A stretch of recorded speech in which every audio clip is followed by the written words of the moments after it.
Hello, everyone, and welcome to the ISJL Virtual Vacation. I'm your host, Nora Katz, Director of Heritage and Interpretation at the Institute of Southern Jewish Life. I'm feeling pretty nostalgic for restaurants. Sitting down in a cozy, elegant, or festive environment, reading a menu, chatting with your waiter, the anticipation as you wait for your meal to arrive, and the pleasure of sharing conversation with friends and family over food. Being around people in your community as you enjoy the chef's hard work. Restaurants aren't just businesses that sell food. The best ones are community gathering places where we can get to know each other over delicious meals. It should come as no surprise, then, that I am a particular fan of Jewish delis. Zesty dill pickles, perfectly proportioned egg salad sandwiches on toasted rye bread, a can of Dr. Brown's. I can taste it now. Of course, delis aren't the only Jewish restaurants. There is tremendous diversity in our community, and food is one of the many ways we can celebrate it.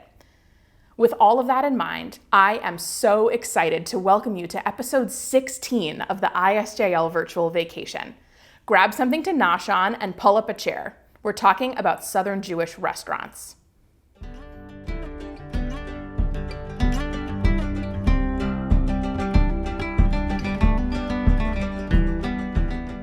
In our December episode, Holiday Shopping in the Jewish South, we talked about the development of Southern Jewish businesses, from dry goods stores to clothing stores and hardware stores and more.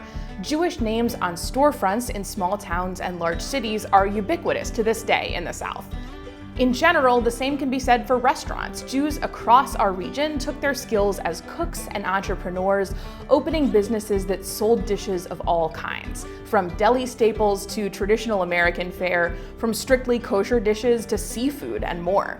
In this episode, we celebrate these restaurants, some with long histories, some that have opened more recently, and yes, some that are no longer around. I had the chance to connect with several restaurant owners and chefs, hearing stories of resilience, community building, and really good meals. We also put out the call to our ISJL community, so you'll hear stories from viewers like you who wanted to share their Southern Jewish restaurant experiences. I want to start with the story of Kosher Cajun, a kosher deli and grocery in Metairie, Louisiana, just outside of New Orleans. I had the chance to chat with founder and owner Joel Brown about how the restaurant has changed over the years, how it has become a central part of the New Orleans Jewish community, and his incredible family. My name is Joel Brown. I'm the owner of Kosher Cajun New York Deli and Grocery. The store has been around for close to 34 years now. I am born and raised in New Orleans. My dad moved here from Philadelphia in the early 60s. My mother is from a small town in Mississippi called Hazelhurst.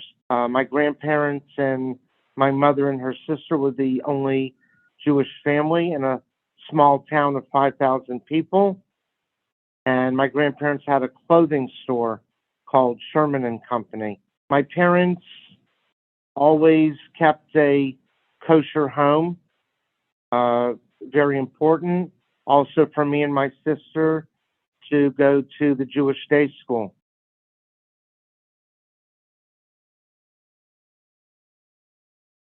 I had an idea and concept of possibly starting a small kosher grocery, living here in New Orleans and seeing what was available versus what was not available.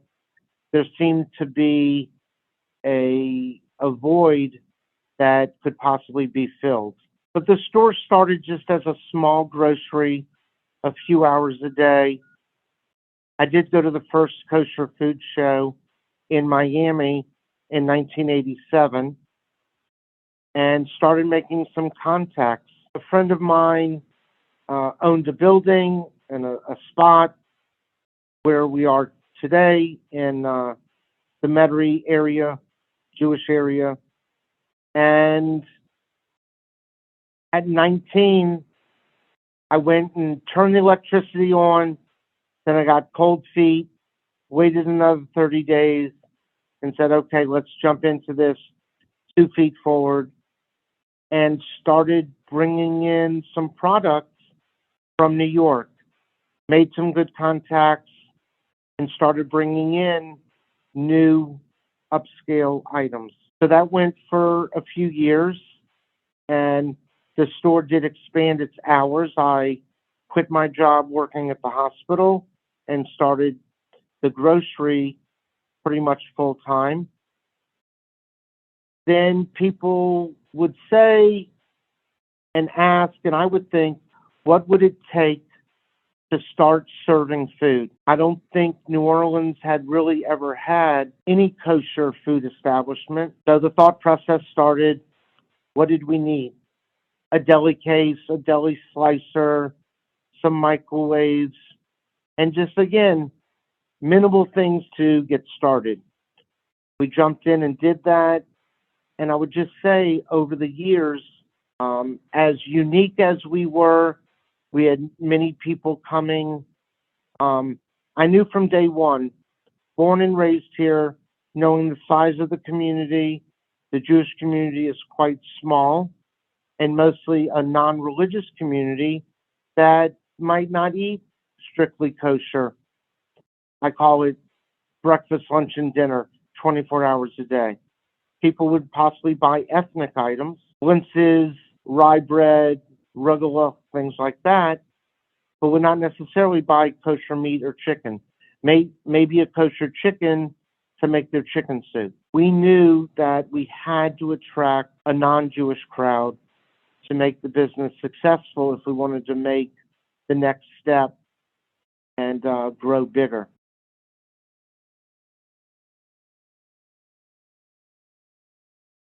We were very lucky and happy that we had been successful in the first 13 years, and the business just continued to grow exponentially. New customers every day. We started to do some wholesale business where we were selling some products and putting some kosher sections into grocery stores. And a lot of the growth were people coming to me with, we need this. Like, what can you do for us? Really, every day is an adventure, a good adventure of new possibilities.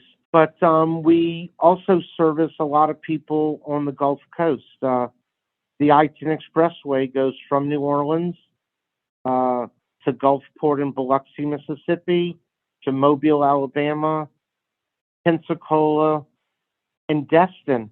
It's a straight shot, and there are small communities all through which we gratefully and graciously service.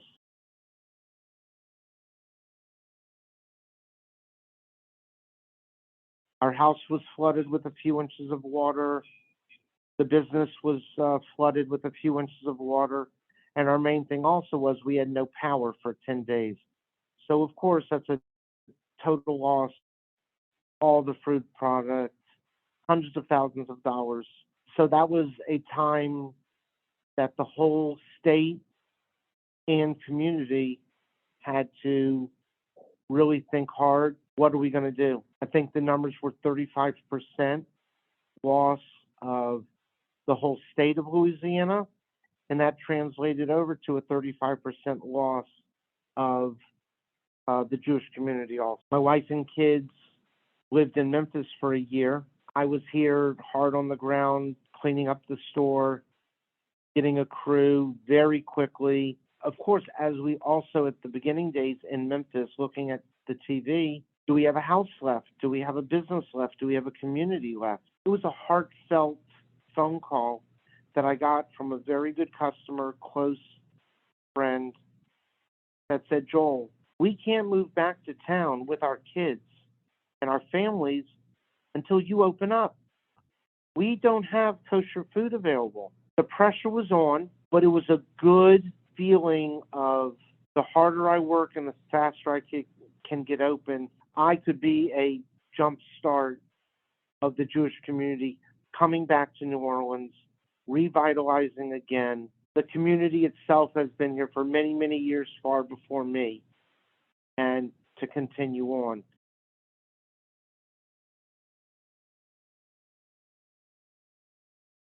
It has been now 10 years since Natalie passed away.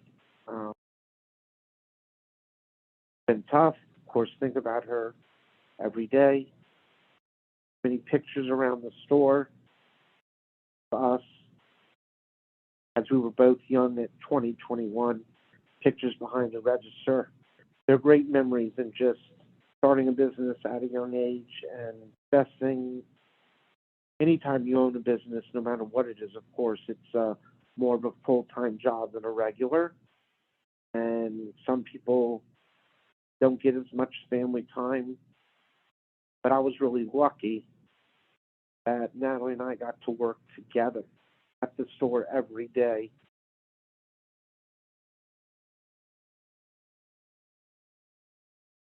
The store has been named by many people as the Jewish Welcome Center.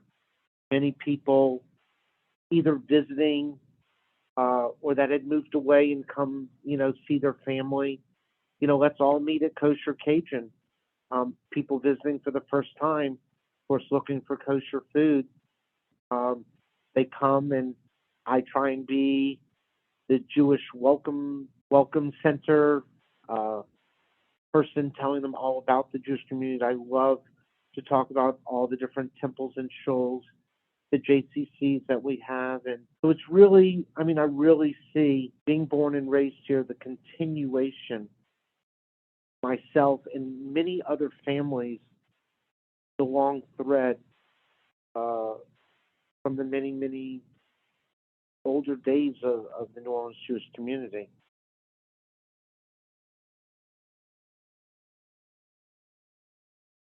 And we were told many years ago, you have great New York deli.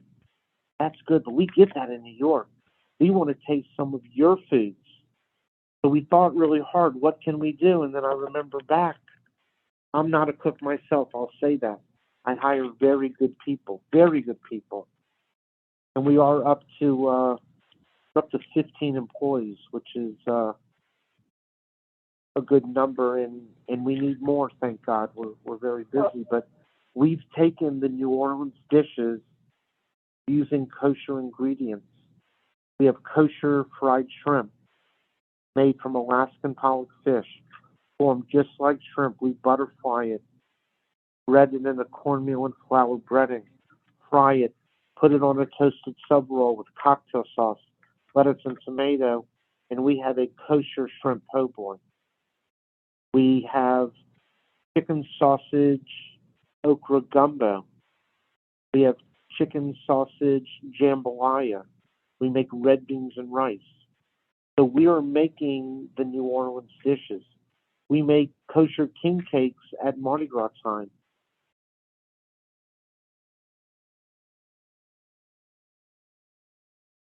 We have the J&N sandwich. It's the Joel and Natalie sandwich. It's corned beef and pastrami on rye with mustard, horseradish, and coleslaw. Our number one sandwich. We sell tons of it. Natalie and I put that together as a special combination. We have in the concrete etched, as the store was being expanded, says J&N forever. Not too far from Kosher Cajun is another kosher restaurant, albeit in a very different context. Rimon, the kosher farm-to-table restaurant in the Tulane University Hillel, has a shorter history than Kosher Cajun, but has a similar connection to community. I caught up with Chef Dan Esses, who has a really interesting background in the restaurant business and who has run Rimon for the past several years.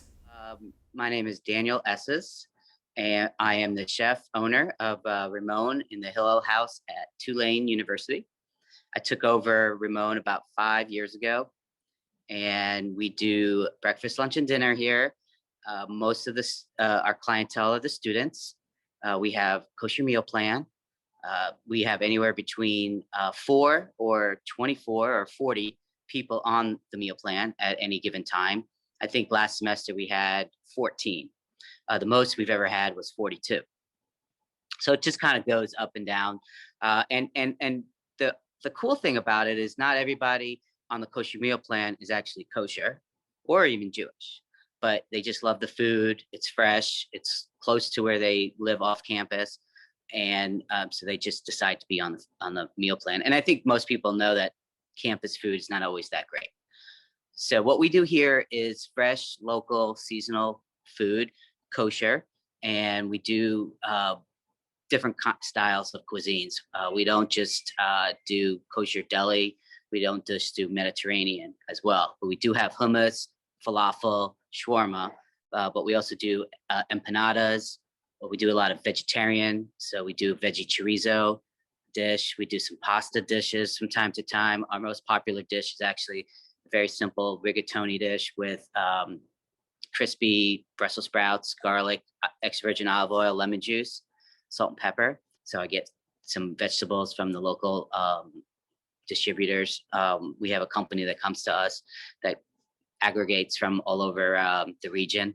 So we always have nice abundance of fresh local produce. The meat that I use the beef. It comes from Grow and Behold in New York. So it's pasture raised, all natural. So we try to do that as much as possible. And we're very integrated in the Hillel here. So we do a lot of events for them. We do a lot of catering for them when there's no COVID restrictions. So we're very much tied to them. And we do a lot of Shabbat. We do Shabbat dinners every Friday. We do Shabbat dinners, and we'll do anywhere between 175 to 350.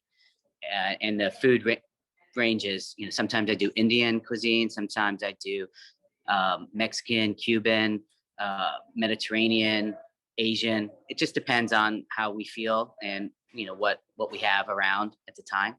And we'll do all the high holidays, and it's a really nice atmosphere to be.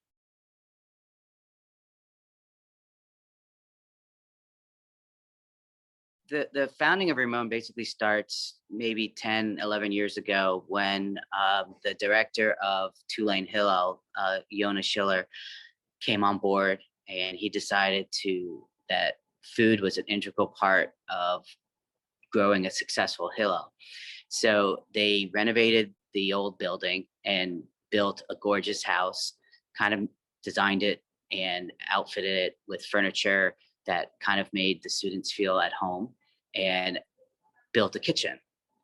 So over the course, they hired an operator to do it. And over the course of, 5-6 years, they joined with Tulane and integrated with Tulane with the wave bucks and the meal plan and operating fees and all that kind of stuff to get to a really nice point. So about 8 years later, I came on when the old operators left. And we basically, started with a really nice foundation. So I just built on that.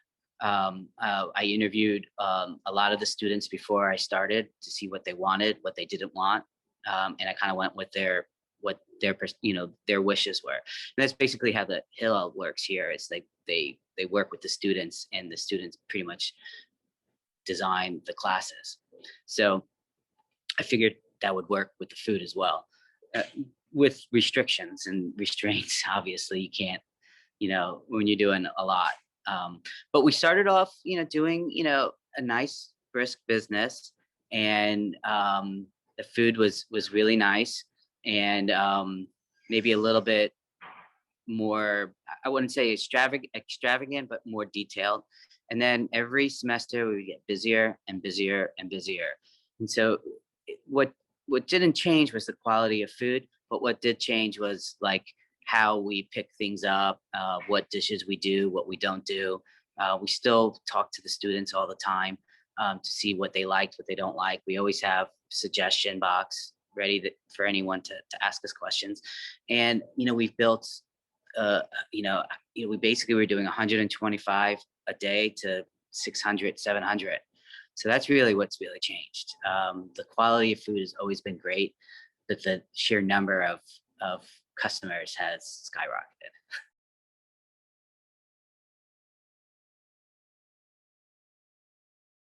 Well, it's definitely different. When you're running your own restaurant, you're just thinking about you and your customers. But our relationship with Hillel is it's an amazing relationship because the two of us work really well. I think what we saw this semester with COVID and having the restrictions in the building, we really saw how important the food aspect was to bring people into the building. If there was no food, there would be no one here. So they rely on us to bring in the food, but I rely on them for the structure. And it doesn't really bother me as a chef, restaurant owner to have to work with them. I find it uh, an amazing relationship. It's very symbiotic. They're always there to help make us better. They're always there, to support us whenever we need it. And I like to work with them on when they have a special event and, someone who's planning it wants to do some event with a special kind of food. It challenges us to kind of do something. And I like that. And then, we do a lot of catering for them. So it's a great relationship. I mean, I think that the operator before me had a very negative relationship with them. And I came in knowing that and came in knowing my role as the operator and knowing the support that I would get if I, was understood that role. And we've, there's always bumps in the road, but, we get along really well. And the better I serve them, the better, they serve me. It's very symbiotic. So I keep that always in perspective whenever there's ever whenever we're busy and whenever they ask something from me that I really don't want to do or don't think I can do. This semester was kind of interesting because we did a lot of Zoom cooking demos, which was kind of fun. That was new for me. And it was fun. And so, it's always just something new. And that's kind of nice because when you're, doing a restaurant on your own, it can kind of get stagnant sometimes. And so being here in the university, you have a new group of students, sometimes with new ideas and different tastes. And so things change, as much as things stay the same, they kind of change and they become interesting. So that's kind of why I like the relationship.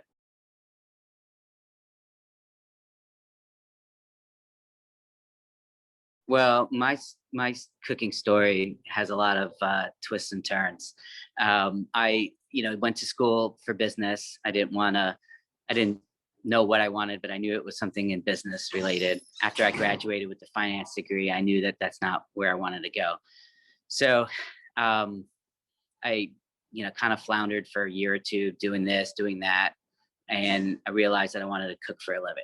So I went to a vegetarian cooking school in the late 90s, mid to late 90s, and was a vegetarian, and kind of that's where my mindset was. So I just cooked at health spas in Tucson. I cooked at a vegetarian restaurant in Seattle. I worked in Napa, California. After I stopped being a vegetarian and stayed away from that. And I cooked in France in a 3 Michelin star restaurant in Paris, a chateau in the south of France. And then again, I was like a sous chef at a chateau in France for 7 months for a season. I've cooked in New York in a giant Chinese restaurant for 300 seats, Budokan, New York. And that was a lot of fun. And I've cooked all over New Orleans for some of the best chefs in the city, and just started, going at it my own right before Katrina. And after Katrina, I moved back to New York, and that's where I worked at Budokan. And then New Orleans drew me back to the city. And then after that, I was a chef for a restaurant for a little bit, and then I was brought on to open Three Muses, and that's kind of where it all kind of opened up for me. I had a really nice run at Three Muses on Frenchman Street. It was a great place to be. People loved the food. I started making a reputation for myself in the city, and after that, basically, it was have a family, and it was time to have some good, decent hours and and a solid financial base. And this came about. Rimon came about, and it's been awesome from day one. I mean, it's a lot of work. It's really hard, but the payoffs are really great. The availability of kosher food in New Orleans speaks to the city's vibrant Jewish community, but we're talking about the entire South in this episode. So let's take a moment to hear from our amazing audience members who took the time to share stories of favorite Southern Jewish restaurants. In their stories, you'll hear themes of family history, community connection, resilience, nostalgia, and change. My name is Ellen Barkovitz O'Kelly, and my restaurant story has to do with a pit barbecue place in Blytheville, Arkansas called Old Hickory. Unfortunately, it is no longer there, but it is in my memory bank. When I was growing up, probably a later elementary school student or preteen, I had the honor of being able to go with my dad to morning Yom Kippur services at our temple in Blytheville, Arkansas, Temple Israel. My sister and mother would stay home and come after lunch for the rest of the services. So I was adult enough, I felt very special to be able to go with my dad, and we would go to morning services. Then after morning services, there was a tradition about which I have always been ashamed. After services, we would go with some of the other men in the congregation and their children to Old Hickory and eat decidedly unkosher pit barbecue sandwiches, pork, at a time when we were supposed to be fasting for Yom Kippur. The sandwiches were absolutely delicious. They were very lean. It was shredded pork. It was very dry. It had a vinegar sauce on it and slaw. If you have never eaten a barbecue sandwich with vinegar sauce on it, you are missing out. So we thoroughly enjoyed these sandwiches. But there was always the little cloud of, but we're supposed to be fasting.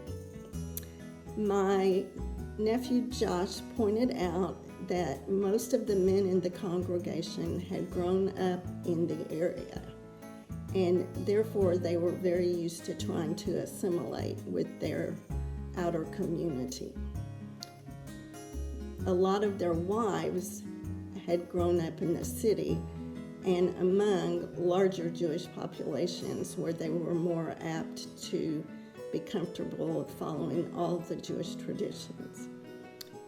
I had always been ashamed, but as an adult, I have come to remember this time as a very special one because I got to spend it with my dad.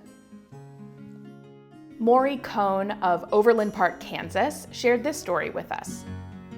Mendel Siegel is a barbecue expert. He led the VOD of Kansas City and helped develop the Kansas City Jewish Barbecue Festival.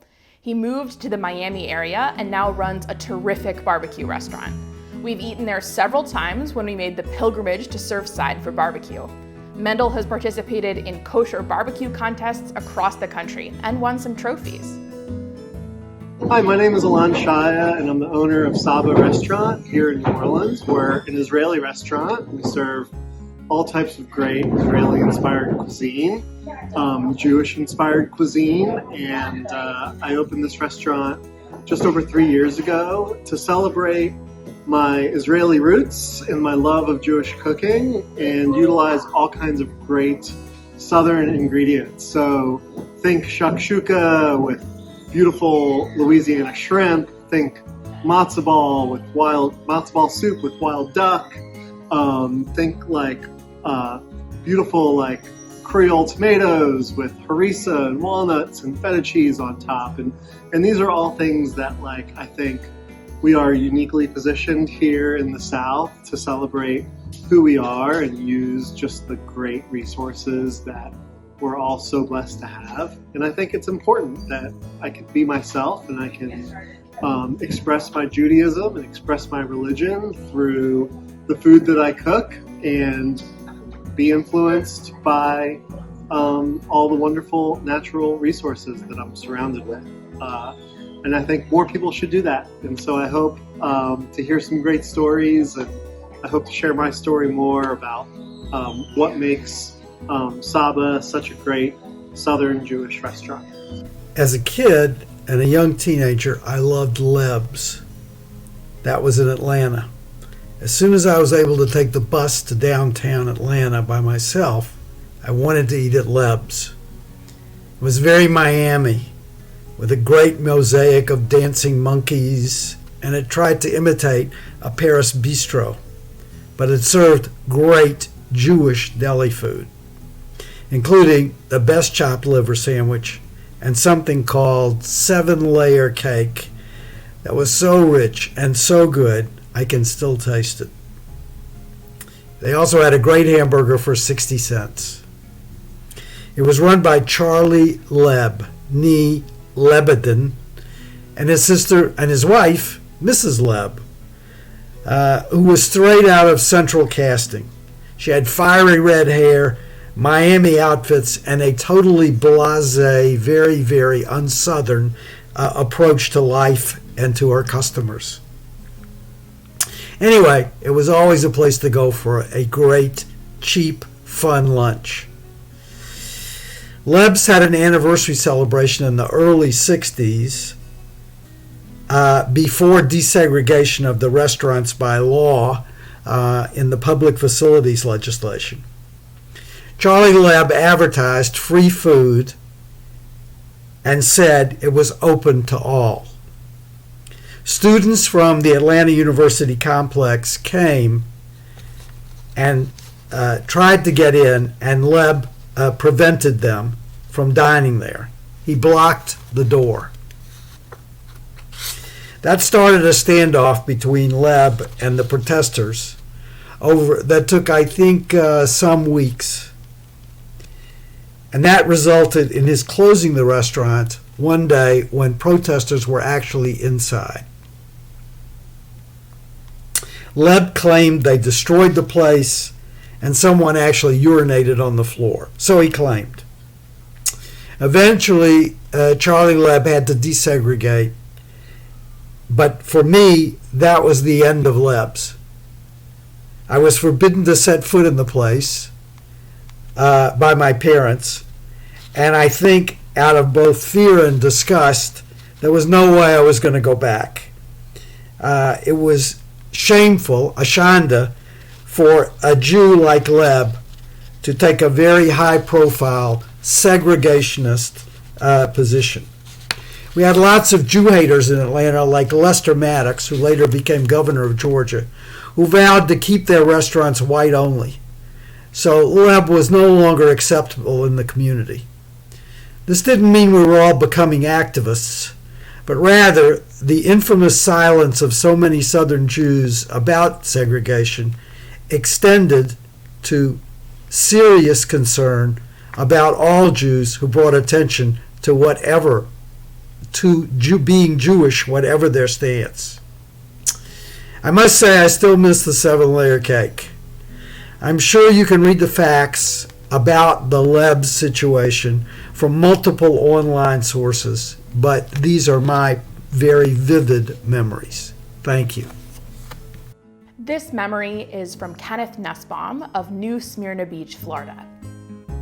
A story many of us share. In the 60s, visiting Nana, we used to walk into delis on the beach and be bathed in accents of the old country. By the time my folks moved to Boynton Beach in the late 80s, those accents were gone. A lost connection, a different time. When many folks think of Southern Jewish food, they think of Kenny and Ziggy's in Houston, Texas. Outside of the South, it might be surprising to learn that one of the best American delis is in Texas. But for those of us familiar with the rich history and culture of the Jewish South, it just makes sense. I'll let Rabbi Judy Ginsburg of Alexandria, Louisiana, tell us about her love for the restaurant. Hi, I'm Rabbi Judy Ginsburg, and I'm happy to share a food story with you. Our youngest son lives in Houston, Texas, and every time we go to visit him, we can never go to Houston without making a visit at Kenny and Ziggy's Deli. And every time we go, I get the same thing. I love their chopped liver appetizer. It tastes just like my mom's, and my mom passed away in 2016. And so it always reminds me of her when I order the chopped liver appetizer. We went there a few weeks ago, and we took my son's girlfriend, who's not Jewish, and she had never been there before. So we all enjoyed watching her enjoy all the different Jewish foods. So we got mishmash soup with a matzo ball. She tried gefilte fish. She tried Nova lox on bagel, a cabbage roll, blintzes, and everyone had a wonderful time. I highly recommend Kenny and Ziggy's. It's a great Jewish deli. It has a fun atmosphere, and the food is wonderful, and you won't go away hungry. I had the opportunity to interview Ziggy Gruber, the founder and owner of Kenny and Ziggy's, about his family history in the deli business and about the deli's place in the Houston Jewish community. Hello, my name is Ziggy Gruber. I'm originally from the Lower East Side of New York, and I have been living here in Texas for the last 21 years. And I opened up Kenny and Ziggy's New York Delicatessen restaurant. I am 3 generations of delicatessen owners. My grandfather had the first delicatessen on Broadway called the Rialto Delicatessen. I've owned delicatessen stores in New York. I've owned delicatessen stores in California on Sunset Boulevard in Los Angeles. And now I've owned this store for the last 21 years here in Houston, Texas. And it's been fabulous. I never thought in a million years I would have been in Houston, Texas, but you know, for some reason, you never know what's going to happen with destiny and what God's going to put you, and he put me here. And I am very grateful because it's been absolutely fabulous. You know, when I first came here, people from New York used to tell me, they used to say, well, do you miss New York? I said, well, I'm in New York every single day. If you've ever come to Kenny and Ziggy's and you see all my Broadway posters and everything else, and the way I build the store, you wouldn't think you're in Houston. You would think you are off of Broadway.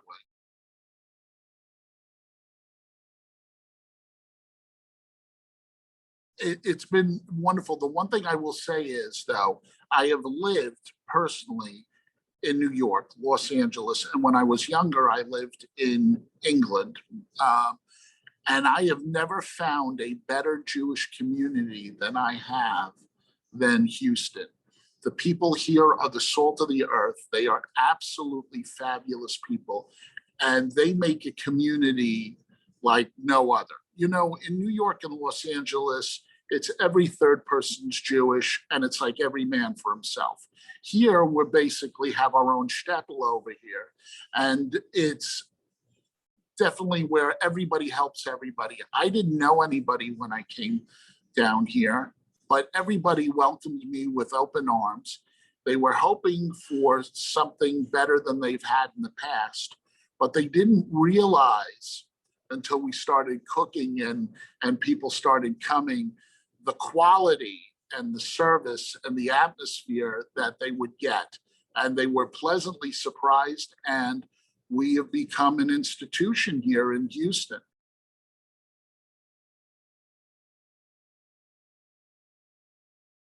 My grandfather, Max, came from Budapest, from Hungary. He escaped there because of anti-Semitism and got his way to New York. There he met my grandmother and eventually married. And with his brother-in-laws, they opened up the first delicatessen on Broadway called the Rialto Delicatessen Restaurant. And it was a major success. Walter Winchell, the famous gossip columnist, said they opened it up during the height of the Depression, said it was either going to be the biggest failure or the biggest success that Broadway ever saw. Thank God it was a success and not a sideshow. So basically, when they opened up, all of the celebrities of that time, Milton Berle, Ethel Merman, the Marx Brothers, you name it, used to patronize the place quite frequently. It was right next to the Brill Building. So all of the songwriters and all of the people that made Broadway shows used to frequent the place all the time. So it was a very unique place. When I got older and I was 8 years old, my father had the Crest Hill Kosher Deli in Spring Valley, New York. And basically, my grandfather came and visited me, threw an apron at me, and he said it was time to make a living. And he started my apprenticeship, and I started working in the delicatessen stores at the age of 8. I learned how to pickle and my own corned beefs and smoke my own meats and make all the traditional stuff like stuffed cabbage, Hungarian goulash, lungan stew, all of pacha, you name it, all the real traditional Hamish and McCollum type of stuff. And it was I was in an interesting world. At my age, I was on the last bastion of what I would call an Isaac Bashevis Singer world. You know, I had all immigrants around me behind the counter that were from Eastern Europe, and they were all characters. It was like something out of a movie. And, you know, we all spoke Yiddish with each other. So it was different. Unfortunately, that world has kind of disappeared. But it was a great training experience.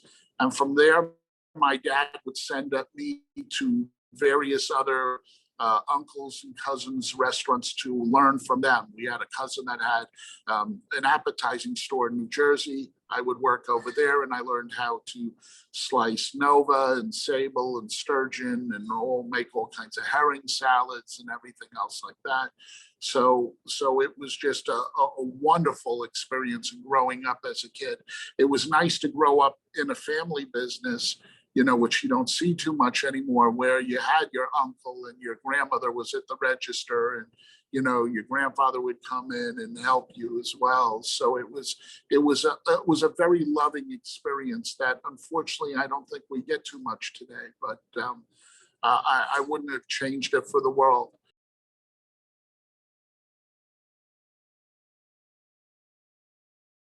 There was a gentleman, Freddie Klein, who was the old owner of the Carnegie Deli, had a very good friend here, and a real estate developer named Lenny Friedman, who had a son named Kenny. And they knew that we were looking at a spot that we just walked away from in Times Square because the lease was ridiculous. So he said, Ziggy, sometimes before you go to Broadway, you have to take your show on the road. He said, I think you need to go and talk to this guy and see if there's an opportunity. So I flew down to Texas. I saw the spot and I said, is this a good spot? Because what did I know about Texas? You know, when I first was asking him on the phone about Texas, I said, hey, Texas, are there any Jews there? I said, because I cook very traditional, I'm not going to water it down. He says, oh, no, there's plenty. He goes, Houston has the largest Jewish population in all of Texas. He said, you're going to love it. They're going to love you over here. So when I came down and I took a look, I was expecting a cow town, but it wasn't a cow town. It was all this modern city. And I thought it was the best kept secret in the United States. And thought it was a wonderful place. And I said, was this a good location? And they said, yes, this is a great location. So I said, okay. So we shook hands and we made the deal, and I brought the pastrami, and the rest is history. You know, we opened up, we tried to do a soft opening. And when we opened up, you know, 3 people in the community here, all of a sudden their cell phones told everybody that we were open, and an hour later we had basically a line outside the store, and the line has continued ever since. So it's been pretty good. And Kinahara, you know, listen, For 21 years, I made a living over here, Machaleben, and I'm very, very grateful to the people here in Houston.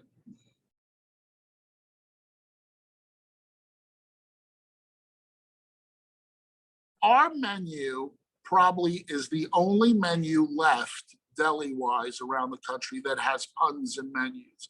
That was definitely a very Broadway-esque type of thing that you would probably find in the Stage or the Carnegie or whatever it is.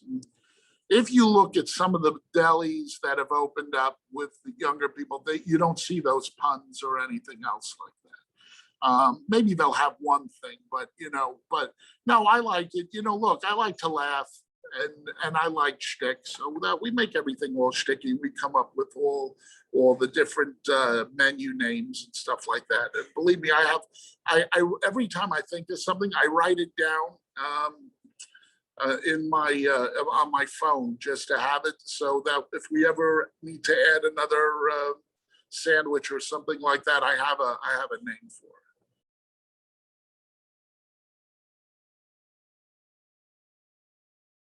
What I'm in the mood for. I mean, look, it could be cold outside, and I feel like maybe some mushroom barley soup or some vegetable soup with an onion roll, I love blintzes. I could eat blintzes all the time. For dinner, I like Hungarian goulash on a bed of egg noodles. Who wouldn't? A Romanian skirt steak, in the summertime, it's nice. All of those traditional stuff. Now, if I want to eat something that's not traditionally Jewish, I mean, I'll have our sashimi tuna salad here is fantastic. It's great with a honey lime vinaigrette. There's a lot of things that I do. I really have to be in the mood.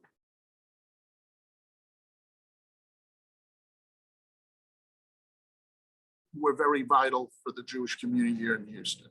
We are the center of the universe. I joke around with all the rabbis. I say I have the biggest congregation in Houston because, everybody comes in here, and my dues are better. And I give you free pickles and water. so it's not so bad. What was it? But, everyone comes in here. We do everybody's life cycle events. We do brisses and baby namings. We do shivas. We do weddings. We do Shabbat dinners, bar mitzvahs, bas mitzvahs, you name it. We do everything. And everybody comes here and they hang out, and like the high holy days, they're going from table to table. So basically it's a country club over here, and everyone's, talking and singing. So we are vitally part. Also, because the Jewish community supports me so much, I feel it an honor and a privilege to help out my own community.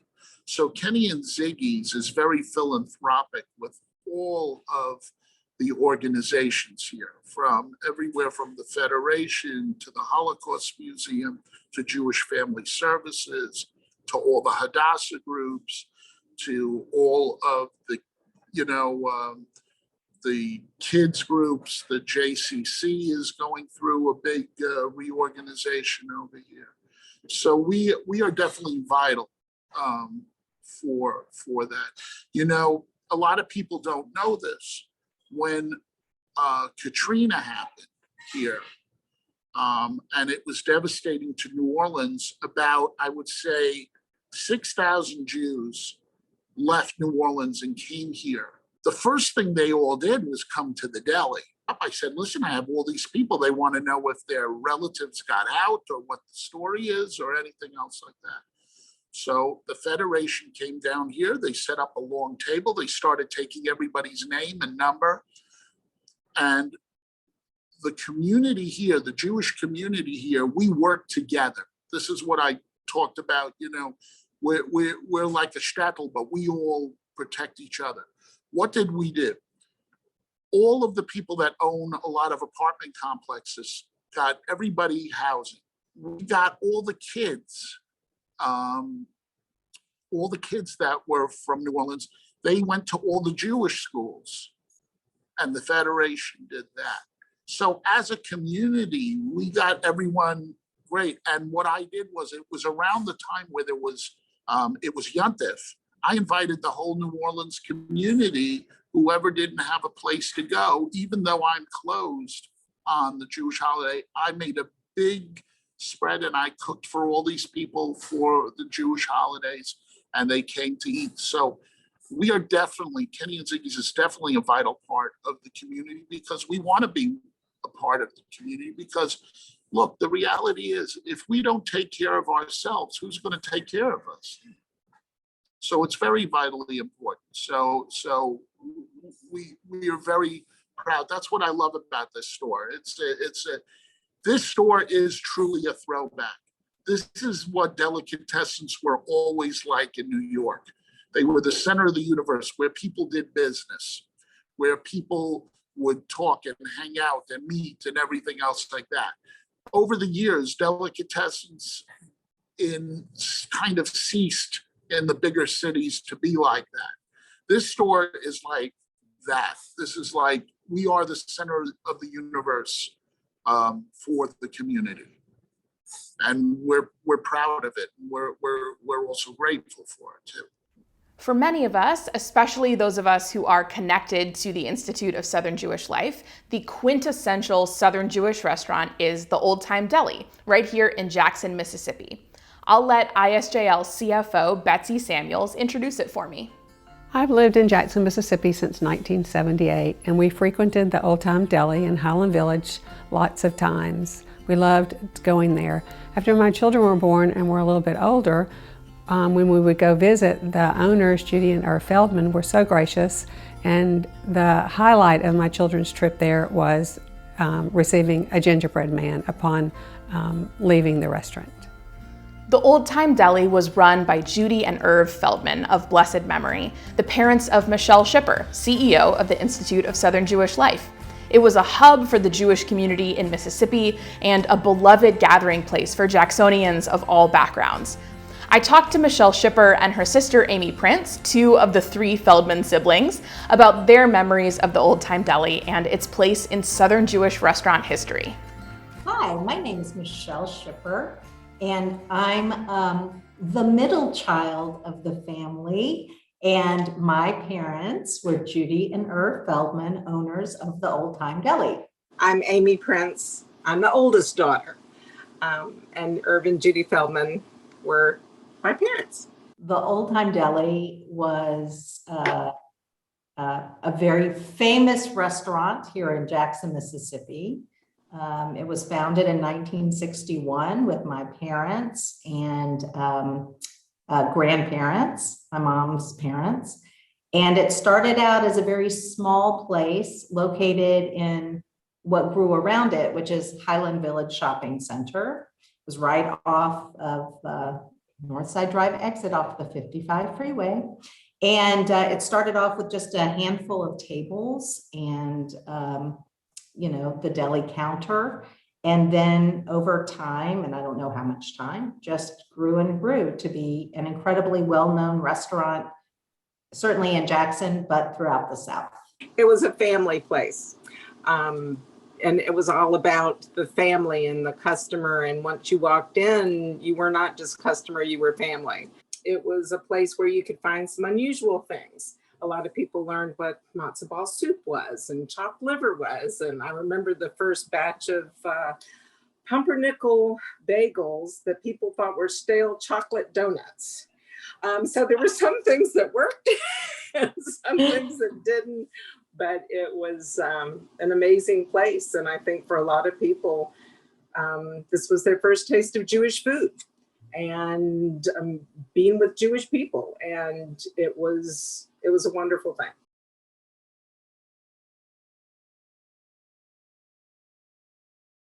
A lot of people learned that Jewish people are just like themselves. Everybody cared a whole lot about family. Everybody cared a lot about people. I think there were some stereotypes that, had to be overcome about, having lots of money or charging too much, or, who are these people? But really and truly, just as time went on, the community just settled in. It's just, everybody settled together. Everybody learned from each other. Everybody got along very well together. I think our parents were ambassadors of the Jewish community. They represented themselves, but also the Jewish people in a really wonderful way. I'll never forget, the deli, they always closed the deli on Rosh Hashanah and Yom Kippur, where not every Jewish store owner did that. And I think that made a statement to the greater community, like, oh, religion is very important. They're observing a holiday. This is very important. Again, just more opportunities for education. And I think that's how both Amy and I learned, and we did it with our own kids, going into a school classroom to talk about Hanukkah or something. I mean, we saw that role modeling from our mom, so.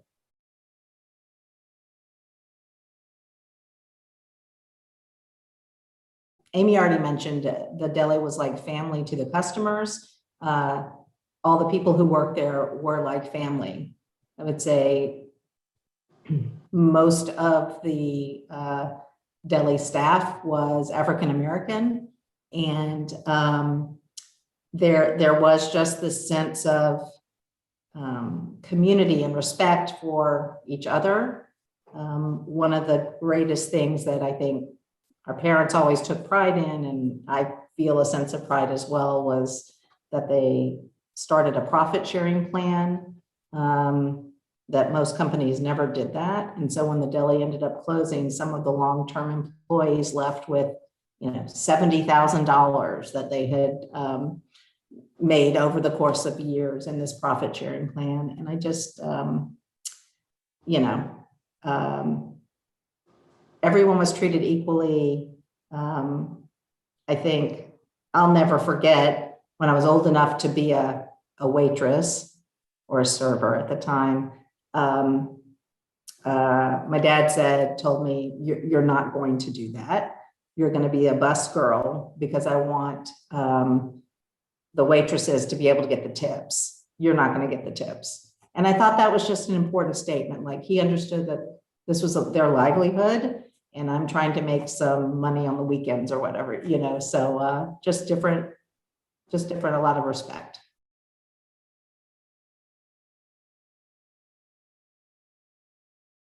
They were some amazing people. They met in St. Louis. They met and got engaged and married, fairly quickly. They just knew that this was them. It was all about family. St. Louis was where Dad was from. And then later they moved to Memphis, and then to Columbus, Mississippi, and then down to open the deli. The hours they worked were incredible. I don't know how they did it, because up until I don't think I was graduating high school before Dad was actually home on a weeknight, except Mondays we were closed. But I mean, his schedule was just, a lot. Mom worked a lot as well.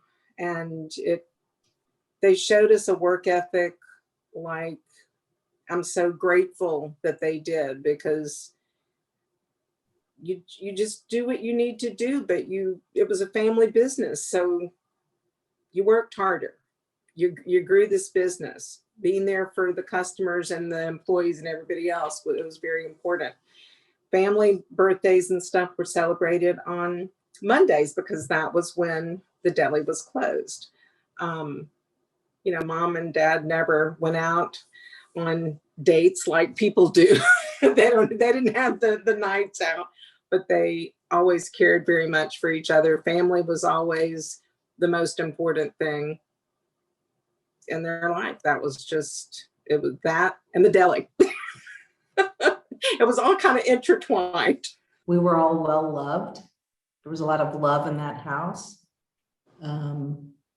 My mom was known as Mom Feldman to all my friends. when camp friends would come to visit, or we had a day off and they would come to our house, she would make sure that everyone had their favorite treat from the deli waiting for them. Mom would remind me of my friends' birthdays to make sure that I would reach out to them on their birthdays because she knew all their birthdays. So it was really, she was the greatest role model on what a parent could be. And my dad, who always said, you know, your mother raised you, because he was always working, but it was really, he was an amazing role model. And again, it was the quality of the time spent together, not necessarily the quantity of the time spent together. But we all had our shifts at the deli, so we all got to see each other at various times as well.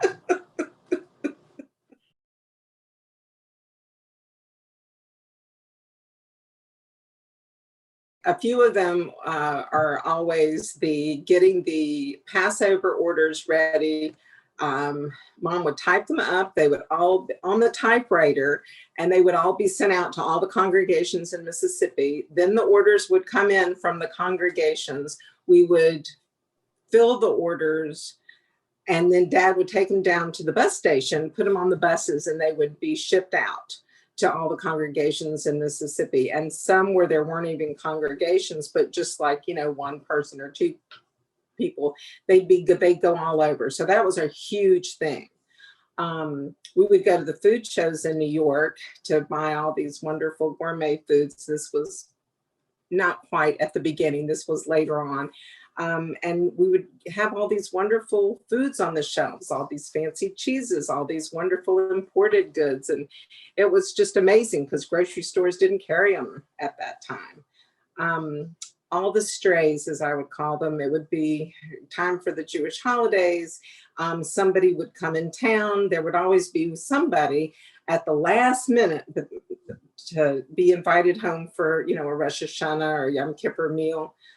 So we always called them our strays very fondly. Some of them became very good friends. And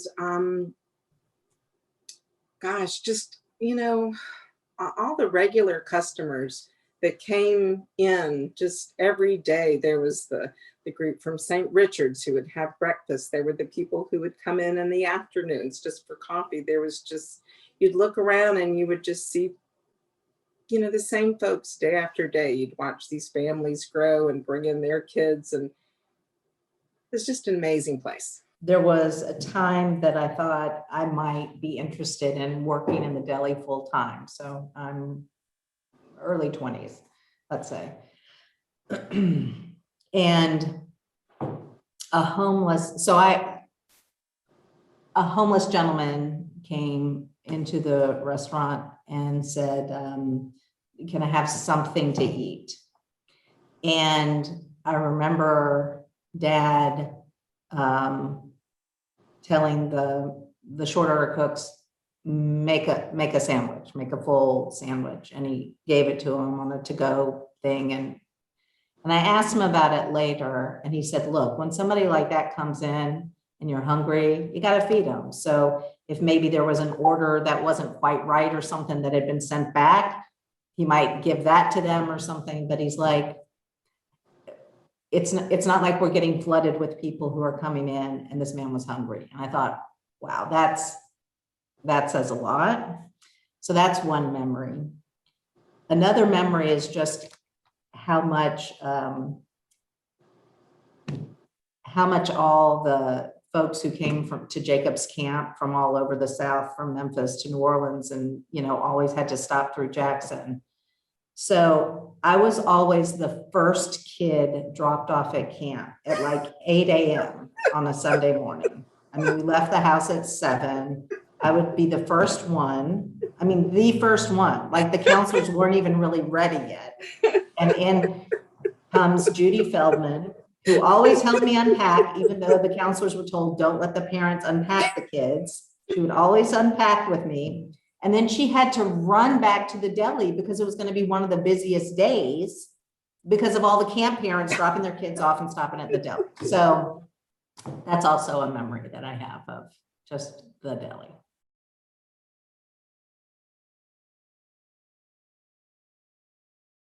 Number 6. Me too.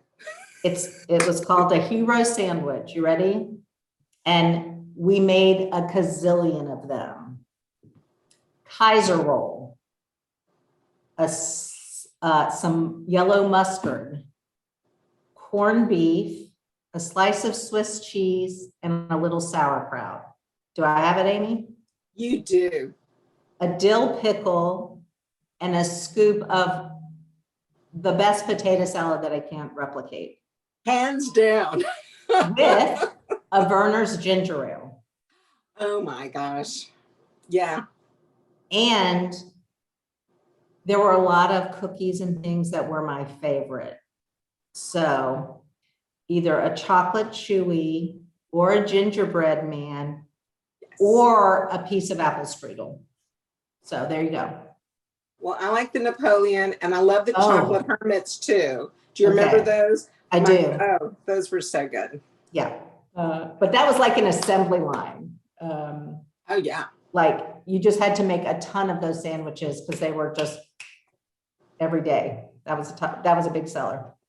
Yeah, because we put them in the little white bags and folded over so they could be, and they kept in the cooler so that we could bring them out. Yeah, it was incredible.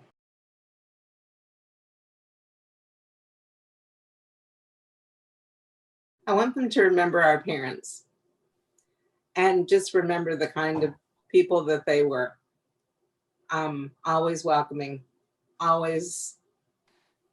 No, I mean, my mom remembered everybody. My dad called everybody babe because he couldn't remember the name, but he always remembered the face. But our parents were just such amazing people. And they left behind such an incredible legacy just in the warmth and the kind of people they were, because so much was so special about them. Of course, I couldn't leave out the rest of the ISJL staff in our Southern Jewish restaurant journey. Food stories are comforting, meaningful, nostalgic, and often very emotional. Let's meet some ISJL staff members and hear about the great meals they've had across the Jewish South. I was born and raised in Sarasota, Florida, and we did not have a bagel place for a long time. And then all of a sudden, we had this new bagel place that everyone was excited. Since so many people had moved to Sarasota from other places, it was titled Manhattan Bagel, which gave you a clue that it was meant to be kind of New York style bagels. My mom, being the education director, we would have to be at Sunday school very, very early in the morning compared to everyone else. And I actually liked that because it meant I got the super fancy extra cinnamon crunch bagels, which with cream cheese and a chocolate milk. But if people wanted to go afterwards, it was super busy because all the church crowds got out. You basically had to wait in line for 20, 30 minutes, and there were no cinnamon bagels because they were gone. I grew up in Virginia, and there is a Jewish-style deli near my house that my grandfather and I would go to. He grew up in the New York area, and so he's really used to, that kind of New York deli scene. And so we'd go out for brunch, and he would get his pastrami sandwich on rye, and I would get like a Reuben or some matzo ball soup, and we would just have a morning with coffee and sandwiches. I just moved to Jackson from Los Angeles, California, and one of our fellow ISJL program associates, Dylan, took me to the apothecary. This was my first Southern Jewish experience. It was after Shabbat services, and we had a great time here in Jackson, just hanging out, having a Shabbos drink, and I've just really enjoyed getting to know the culture here in the South. My Southern Jewish restaurant story isn't as much of a restaurant as it is a food gathering and kitchen place, which is the kitchen at URJ Camp Coleman in North Georgia. I was on staff there for 4 summers, and many of my family members have worked there. Most notably for me is that my dad was the off-season liaison person for several years, and we formed an incredible relationship with this woman named Nellie, who ran the kitchen for almost 30 years, I believe. She's not Jewish, she's a local in White County, Georgia, where the camp's located. But she knew how to run a kosher-style kitchen. She's the woman who taught me how to crack an egg with one hand, how to make French toast for 200 people, because I got to work in the kitchen some winters for various retreats and things like that. And I just have lots of great memories of being in that kitchen and there being a lot of like buzzing energy of we've got to get things done, get the food out there, make sure everything's hot for people. And Nellie was really no nonsense. Like, you would seldom see her crack a smile, but that didn't mean that the energy in the kitchen wasn't incredible. She had a very dry sense of humor. She's now retired. Well-deserved retirement for her. And she would also make this incredible homemade strawberry jam. And when I got a jar of Nellie's jam, I knew that I had done a very good job that particular retreat. So it was highly coveted in our household. So a lot of my Jewish restaurant memories are actually of the kitchen at Camp Coleman. And some foods that I always thought were Jewish foods that I later learned were Coleman foods, such as having fried chicken on a Friday night. I thought that's something that most people did. Apparently they don't, but it's a great Southern Shabbat tradition that you should try out. And then at Coleman, our special dessert for Shabbat is called Apple Brown Betty, which is like a baked apple pie situation with an oatmeal, brown sugar, cinnamon crumble on top. I've never been able to replicate it. The only way to make it taste good is to make it for 400 people. I'm pretty sure it says that in the recipe. My very large Southern Jewish family gathers in Florida every so often for Christmas break, and that means we all go out for Chinese food. A couple of years ago, we ordered in, and my mom and her cousin were in charge. They ordered probably about 5 meals per person because they were very concerned about us having enough options and enough food for our annual Chinese food on Christmas dinner. We had a lot of egg rolls. When I was very young, our family used to go to summer services, which had an earlier time, and we would go out with the most of the people that showed up to services. We'd be just over 1 million. We'd go to this Shanghai restaurant, a Chinese food restaurant, which we absolutely loved. And being that I was kosher style, or my family didn't eat pork and shellfish, we would get 2 appetizers that we would adjust. The first was wonton soup, just the broth. So we're effectively eating just broth. And then I loved egg rolls, but there was shellfish in them. So my mom would cut them in half, pull out all of the filling, and I would just eat fried egg roll outside with duck sauce. Additionally, they had the champagne chicken with snow peas, which is a food of my youth, which I miss and will never have again. It's just a fond memory. I remember 10 years ago being in Columbus, Georgia, my hometown, and my family and I went with some of our other congregants to Chef Lee's, which is a local Chinese restaurant, to welcome our, at the time, new rabbi. And during the meal, I fondly remember Neil Block, one of our congregants, who was a former Navy captain, talking about the virtues of hot and sour soup and how much he loved it and how good it was. So that memory has really stuck with me. And so now every time I go back home to Chef Lee's, I always make sure to order some hot and sour soup in honor of my Jewish community. Producing this episode was exciting and deeply moving. Plus, it made me so ready to hit the road and visit all of the restaurants we featured. I hope that when it's safe to travel, you'll consider patronizing these businesses, meeting their staff members, and hearing their Southern Jewish stories. We can learn a lot over a corned beef sandwich and a can of celery.